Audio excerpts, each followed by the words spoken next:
Dear friends, all of you, welcome to Historia. അപ്പോൾ ഹിസ്റ്റോറിയുടെ statement ക്വസ്റ്റ്യൻസിലേക്ക് നിങ്ങൾക്ക് എല്ലാവർക്കും സ്വാഗതം. ഇന്ന് നമ്മൾ സ്റ്റേറ്റ്മെൻറ്റ് ക്വസ്റ്റ്യൻസ് 9th ആണ് നമ്മൾ ചെയ്യാൻ പോകുന്നത്. 8 സ്റ്റേറ്റ്മെൻറ്റ് ക്വസ്റ്റ്യൻസ് നമ്മൾ ചെയ്തു. ഇന്ന് നമ്മൾ സ്റ്റേറ്റ്മെൻറ്റ് ക്വസ്റ്റ്യൻ പാർട്ട് 9th ആണ് നമ്മൾ ചെയ്യുന്നത്. അപ്പോൾ നമുക്ക് നമ്മുടെ ചോദ്യത്തിലേക്ക് പോകാം. എല്ലാ ക്ലാസ്സുകളും നമ്മൾ ചെയ്യുന്ന പോലെ തന്നെ പ്രധാനപ്പെട്ട 3 ചോദ്യങ്ങളും അതിൻ്റെ ഉത്തരങ്ങളും അനുബന്ധ കാര്യങ്ങളുമായി വിശദീകരിച്ച് നമ്മൾ സ്റ്റേറ്റ്മെൻറ്റ് ക്വസ്റ്റ്യൻസ് അനലൈസ് ചെയ്യുകയാണ് ചെയ്യുന്നത്. നമുക്ക് ഒന്നാമത്തെ ക്വസ്റ്റ്യൻസിലേക്ക് പോകാം. താഴെ പറയുന്ന പ്രസ്താവനകളിൽ ശരിയായത് ഏതെല്ലാം? ഏതെല്ലാം? 1. വന്ദേമാതരം ആദ്യമായി ആലപിച്ചത് 1911 INC സമ്മേളനത്തിലാണ്. വന്ദേമാതരം ആദ്യമായി ആലപിച്ചത് 1911 INC സമ്മേളനത്തിലാണ്. വന്ദേമാതരം ചിട്ടപ്പെടുത്തിയത് ജദുനാഥ് ഭട്ടാചാര്യയാണ്. വന്ദേമാതരം ഇംഗ്ലീഷിലേക്ക് വിവർത്തനം ചെയ്തത് അരബിന്ദോ ഘോഷാണ്. 1ഉം 2ഉം മാത്രം ശരിയാണ്. 2ഉം 3ഉം മാത്രം ശരിയാണ്. നമുക്ക് നോക്കാം. ഒന്നാമത്തെ സ്റ്റേറ്റ്മെൻറ്റ് നോക്കാം. വന്ദേമാതരം ആദ്യമായി ആലപിച്ച 1911 INC സമ്മേളനത്തിലാണ്. ഇത് ശരിയാണോ തെറ്റാണോ? ഇത് തെറ്റാണ്. 1911 INC സമ്മേളനത്തിൽ ആലപിച്ചത് വന്ദേമാതരമല്ല.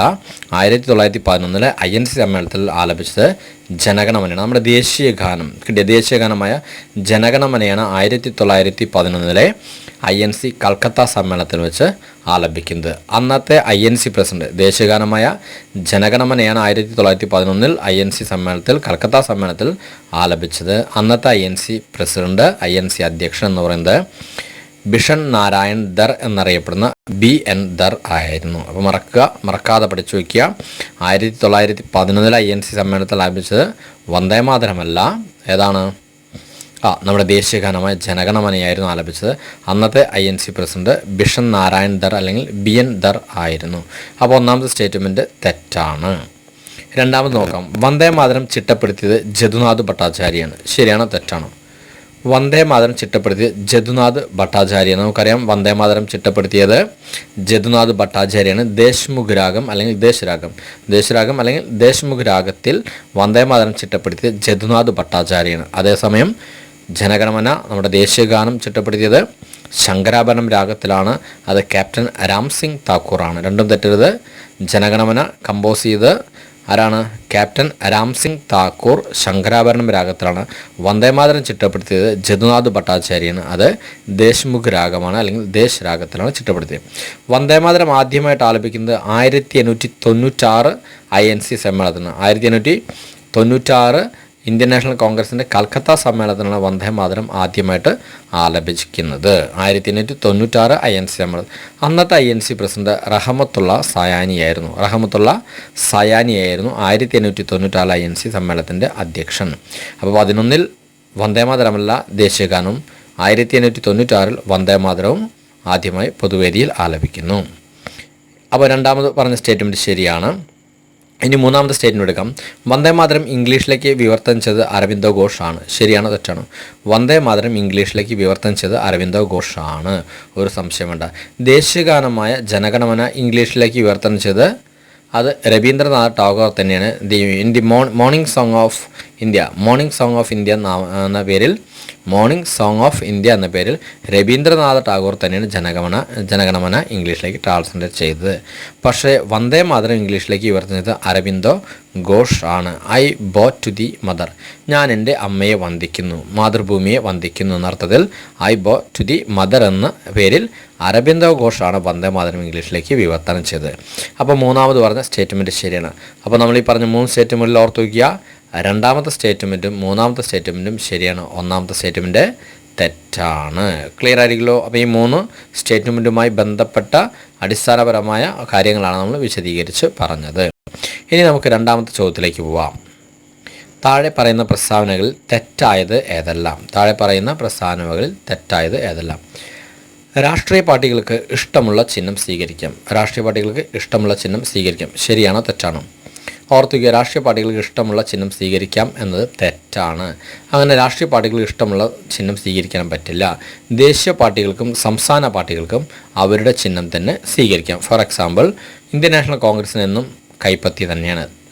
BJP എന്ന ദേശീയ രാഷ്ട്രീയ പാർട്ടിക്ക് എന്നും താമരയാണ്. CPIM അരിവാൾ ചുറ്റിക നക്ഷത്രം. CPI അരിവാൾ നെൽക്കതിർ. അപ്പോൾ ഇതൊക്കെ ദേശീയ സംസ്ഥാന പാർട്ടികൾ. അപ്പോൾ ദേശീയ സംസ്ഥാന പാർട്ടികൾക്ക് അവർക്ക് ഇഷ്ടമുള്ള ചിഹ്നം സ്വീകരിക്കാം. പക്ഷേ മറ്റ് പ്രാദേശിക പാർട്ടികൾക്ക് ഇഷ്ടമുള്ള ചിഹ്നം സ്വീകരിക്കാൻ സാധ്യമല്ല. മറ്റ് പ്രാദേശിക പാർട്ടികൾ 3 ചിഹ്നം ഇലക്ഷൻ കമ്മീഷന് നോമിനേറ്റ് ചെയ്യാം. അതിൽ നിന്ന് ഒരെണ്ണം ഇലക്ഷൻ കമ്മീഷൻ സ്വീകരിക്കും. അതാണ് മറ്റ് രാഷ്ട്രീയ പാർട്ടികൾക്ക് നൽകുന്നത്. അത് സ്വീകരിച്ചേ മതിയാവൂ. അപ്പോൾ രാഷ്ട്രീയ പാർട്ടികൾക്ക് ഇഷ്ടമുള്ള ചിഹ്നം സ്വീകരിക്കുക എന്ന് പറയുന്നത് തെറ്റാണ്. എല്ലാ രാഷ്ട്രീയ പാർട്ടികൾക്കും ഇഷ്ടമുള്ള ചിഹ്നം സ്വീകരിക്കാൻ പറ്റില്ല. ദേശീയ സംസ്ഥാന പദവിയുള്ള പാർട്ടികൾക്കാണ് ഇഷ്ടമുള്ള ചിഹ്നം സ്വീകരിക്കാൻ സാധ്യമാകുന്നത്. അപ്പോൾ ഒന്നാമത് പറഞ്ഞ സ്റ്റേറ്റ്മെൻറ്റ് തെറ്റാണ്. ഇനി രണ്ടാമത്തെ സ്റ്റേറ്റ്മെൻറ്റിലേക്ക് പോകാം. രാഷ്ട്രീയ പാർട്ടികൾക്ക് തിരഞ്ഞെടുപ്പ് പ്രചരണ ചെലവിന് പരിധിയില്ല. രാഷ്ട്രീയ പാർട്ടികൾക്ക് തിരഞ്ഞെടുപ്പ് പ്രചരണ ചെലവിന് പരിധിയില്ല. ഇത് തെറ്റാണോ ശരിയാണോ?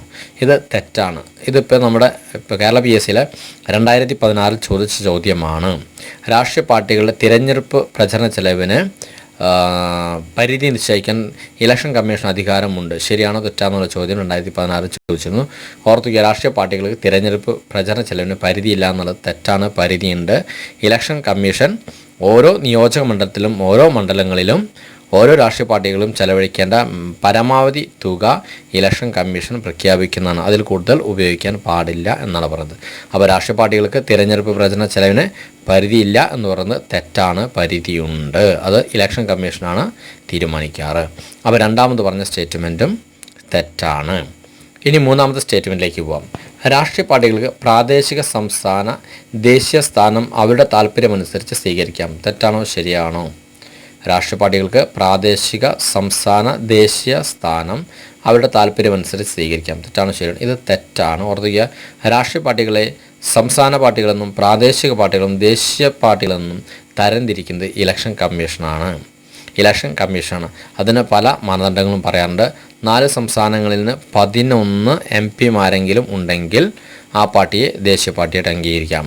അതല്ലെങ്കിൽ മുന്നേ നടന്ന തിരഞ്ഞെടുപ്പുകളിൽ 1% വോട്ടെങ്കിലും നേടിയിട്ടുള്ള പാർട്ടികളെയും പ്രഖ്യാപിക്കും. അപ്പോൾ ഇങ്ങനെ ഓരോ ക്രിട്ടേറിയ വയ്ക്കുന്നത്. ക്രിട്ടേറിയ അനുസരിച്ച് ഓരോ രാഷ്ട്രീയ പാർട്ടികളും സംസ്ഥാന പദവിയും ദേശീയ പദവിയും പ്രാദേശിക പദവിയും നൽകുന്നത് രാഷ്ട്രീയ പാർട്ടികളാണ്. സ്വന്തം താല്പര്യമനുസരിച്ച് അങ്ങനെ സ്വീകരിക്കാൻ സാധ്യമല്ല. അപ്പോൾ മൂന്നാമത് പറഞ്ഞ സ്റ്റേറ്റ്മെൻറ്റും തെറ്റാണ്. അപ്പോൾ ഇതിൽ പറഞ്ഞ 3 സ്റ്റേറ്റ്മെൻറ്റുകളും തെറ്റാണ്. സോ ആൻസർ ഈസ് എല്ലാം തെറ്റാണ്. ക്ലിയർ ആയിരിക്കുമല്ലോ? അപ്പോൾ ഈ 3 സ്റ്റേറ്റ്മെൻറ്റും അതുമായി ബന്ധപ്പെട്ട കാര്യങ്ങളും വളരെ ഭംഗിയായിട്ട് പഠിക്കുക. ഇത് ഇലക്ഷൻ കമ്മീഷനുമായി ബന്ധപ്പെട്ട ഒരു ടോപ്പിക്കാണ്. ഇനി നമുക്ക് മൂന്നാമത്തെ ക്വസ്റ്റ്യൻസിലേക്ക് പോകാം. മനുഷ്യാവകാശ കമ്മീഷൻ്റെ ചുമതലയിൽ പെടാത്തത് ഏതാണ്? മനുഷ്യാവകാശ കമ്മീഷൻ്റെ ചുമതലയിൽ പെടാത്തത് ഏതാണ്? ഒന്നാമത്തെ സ്റ്റേറ്റ്മെൻറ്റ്, മനുഷ്യാവകാശ ലംഘനങ്ങൾ കണ്ടെത്തുക. ശരിയാണോ തെറ്റാണോ? ശരിയാണ്. മനുഷ്യാവകാശ കമ്മീഷൻ്റെ ഏറ്റവും പ്രധാനപ്പെട്ട ഡ്യൂട്ടി എന്ന് പറഞ്ഞാൽ, ഏറ്റവും പ്രധാനപ്പെട്ട ചുമതല എന്ന് പറഞ്ഞത് മനുഷ്യാവകാശ ലംഘനങ്ങൾ മനുഷ്യാവകാശങ്ങൾ സംരക്ഷിക്കുക. അതേസമയം അതിൻ്റെ നെഗറ്റീവായിട്ടുള്ള ഒരു പോയിൻ്റാണ് നമ്മളിവിടെ കൊടുക്കുന്നത്. മനുഷ്യാവകാശ ലംഘനങ്ങൾ കണ്ടെത്തുക, അതിനെതിരെ നിലനിൽക്കുക എന്നുള്ളതാണ്. അപ്പോൾ ഒന്നാമത് പറഞ്ഞ സ്റ്റേറ്റ്മെൻറ്റ് ശരിയാണ്. മനുഷ്യാവകാശ കമ്മീഷൻ്റെ ചുമതലയിൽ പെടാത്തത് ഏതെന്ന് വെച്ചാൽ ഒന്നാമത്തെ സ്റ്റേറ്റ്മെൻറ്റ് ഓർത്തുക. അത് ചുമതലയിൽ പെടാത്ത കാര്യമല്ല, പെടുന്ന കാര്യം മനുഷ്യാവകാശ ലംഘനങ്ങൾ കണ്ടെത്തുക എന്നുള്ള ചുമതലയിൽ പെടുന്ന ഒന്നാണ്. അടുത്ത നോക്കാം, മനുഷ്യാവകാശ ലംഘനങ്ങൾക്കെതിരെ കേസെടുക്കുക. അത് ശരിയാണോ തെറ്റാണോ? മനുഷ്യാവകാശ ലംഘനങ്ങൾക്കെതിരെ കേസ്, ഇതും ശരിയാണ്. ഇത് മനുഷ്യാവകാശ ലംഘനങ്ങൾക്കെതിരെ കേസെടുക്കുന്നത് മനുഷ്യാവകാശ കമ്മീഷൻ്റെ പ്രധാനപ്പെട്ട ഡ്യൂട്ടിയാണ്. അപ്പോൾ മനുഷ്യാവകാശ ലംഘനം കണ്ടെത്തുക, മനുഷ്യാവകാശ ലംഘനങ്ങൾക്കെതിരെ കേസെടുക്കുക എന്നുള്ള രണ്ടും മനുഷ്യാവകാശൻ്റെ ചുമതലയിൽ പെടുന്ന പ്രധാനപ്പെട്ട ഡ്യൂട്ടികളാണ്. ഇനി മൂന്നാം സ്റ്റേറ്റ്മെൻറ്റ് നോക്കാം. മനുഷ്യാവകാശ ലംഘനങ്ങൾ നടത്തുന്നവർക്ക് ഉചിതമായ ശിക്ഷ നൽകുക. ശരിയാണോ തെറ്റാണോ? മനുഷ്യാവകാശ ലംഘനം നടക്കുന്നവർക്ക് എതിരെ ഉചിതമായ ശിക്ഷ നൽകുക. ശരിയാണോ തെറ്റാണോ? ഇത് തെറ്റാണ്. ഓർത്തുക, മനുഷ്യാവകാശ commission it is only an advisory body എന്ന് പറയാം. മനുഷ്യാവകാശ കമ്മീഷൻ എന്ന് പറഞ്ഞൊരു സെമി ജുഡീഷ്യൽ അല്ലെങ്കിൽ ക്വാസി ജുഡീഷ്യൽ ഫംഗ്ഷണറിയാണ്. മനുഷ്യാവകാശ കമ്മീഷന് സ്വമേധയെ കേസെടുക്കാനുള്ള അധികാരമുണ്ട്, പക്ഷേ ശിക്ഷ നൽകാനുള്ള അധികാരമില്ല. മനുഷ്യാവകാശ കമ്മീഷന് സ്വമേധയെ കേസെടുക്കാം, അന്വേഷിച്ച് റിപ്പോർട്ട് ഗവൺമെൻറ് നൽകാം. അല്ലാതെ പണിഷ്മെൻറ്റ് എന്ന് പറയുന്ന ഒരു സംഭവം അല്ലെങ്കിൽ ശിക്ഷ നൽകുക എന്നുള്ളൊരു അധികാരം മാർക്കില്ല, മനുഷ്യാവകാശ കമ്മീഷന് ഇല്ല. അപ്പോൾ ഈ മൂന്നാമത് പറഞ്ഞ സ്റ്റേറ്റ്മെൻറ്റ് മനുഷ്യാവകാശ കമ്മീഷൻ ചുമതലയിൽ പെടാത്തതാണ്. മനുഷ്യാവകാശ ലംഘനം നടക്കുന്നവർക്ക് ഉചിതമായ ശിക്ഷ നൽകുക എന്നുള്ളത് മനുഷ്യാവകാശ കമ്മീഷൻ്റെ ചുമതലയിൽ പെടുന്ന ഒന്നല്ല. ഇനി അടുത്ത് നോക്കാം, മനുഷ്യാവകാശ ലംഘനത്തിനായി അന്വേഷണം നടത്തി ഗവൺമെൻറ് റിപ്പോർട്ട് നൽകുക. അത് മനുഷ്യാവകാശ കമ്മീഷൻ്റെ ഏറ്റവും പ്രധാനപ്പെട്ട ഒരു ഡ്യൂട്ടിയാണ്. മനുഷ്യാവകാശ കമ്മീഷനെ പ്രധാനപ്പെട്ട ഡ്യൂട്ടി നടത്തിയ ഒരു അഡ്വൈസറി ബോഡിയാണ്, അർദ്ധ ജുഡീഷ്യൽ ഫംഗ്ഷണറാണ്. അതുകൊണ്ട് തന്നെ മനുഷ്യാവകാശ ലംഘനങ്ങൾ ഇന്ത്യയിൽ എവിടെയെല്ലാം നടക്കുന്നുണ്ടോ അത് അന്വേഷിക്കുക, അത് കണ്ടെത്തുക, അതിനെതിരെ അന്വേഷിക്കുക, കേസെടുക്കുക, അന്വേഷിച്ച് റിപ്പോർട്ട് ഗവൺമെൻറ് നൽകുക എന്നുള്ളതാണ് മനുഷ്യാവകാശ കമ്മീഷൻ്റെ ചുമതലപ്പെടുന്നത്. അപ്പം ഇതിൽ മനുഷ്യാവകാശ കമ്മീഷൻ്റെ ചുമതലയിൽ പെടാത്തത് ഏതെന്ന് പറഞ്ഞാൽ മനുഷ്യാവകാശ ലംഘനം നടക്കുന്നവർക്ക് എതിരെ ഉചിതമായ ശിക്ഷ നൽകുക എന്നുള്ളതാണ് മനുഷ്യാവകാശ കമ്മീഷൻ്റെ ചുമതലയിൽ പെടാത്തത്. ശിക്ഷ നൽകാനുള്ള അധികാരം ഇല്ല എന്ന കാര്യം ഓർത്ത് വയ്ക്കുക.